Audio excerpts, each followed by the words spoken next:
Assalomu alaykum, qadrli kuzatuvchilar. Biz hozir Grovat firmasiga tegishli 60 kilovatli invertorni parametrlardan tilni o'zgartirishi ko'rsatib o'taman. Bizda hozir bu nemis tiliga to'g'rilab qo'yganmiz. Hozirgi kunda mana 22 kilovat ishlab chiqarilmoqda. Buni topish uchun birinchi o'rinda biz parametrlarni keltirib olamiz.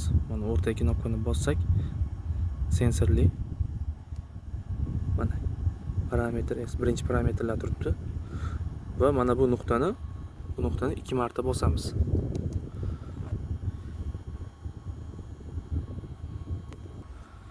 Va 2 marta bosganimizda mana shu yozuvlar chiqadi.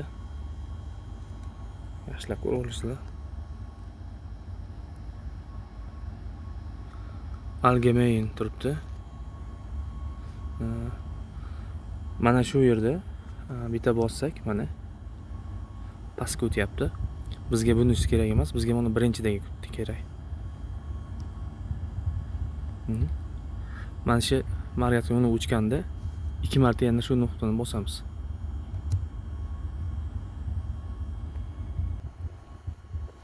Hozir quyoshda yaxshi ko'rinmayapti, o'tib ketib qolyapti. 2 marta mana shu markat qilyapganga bosamiz.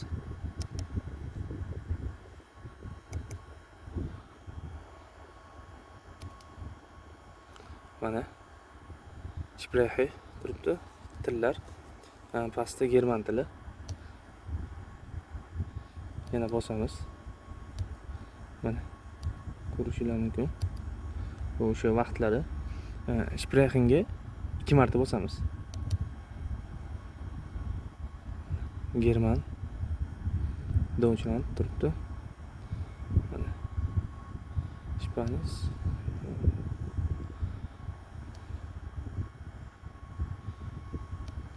hozir nemis tiliga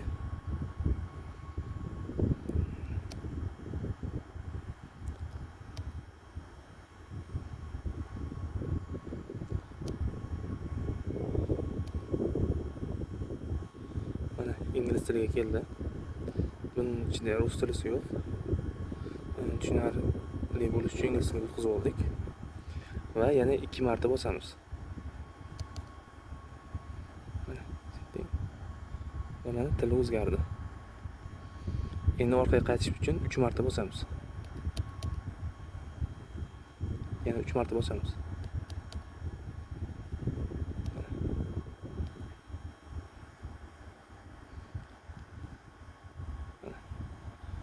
Quvvati bugungi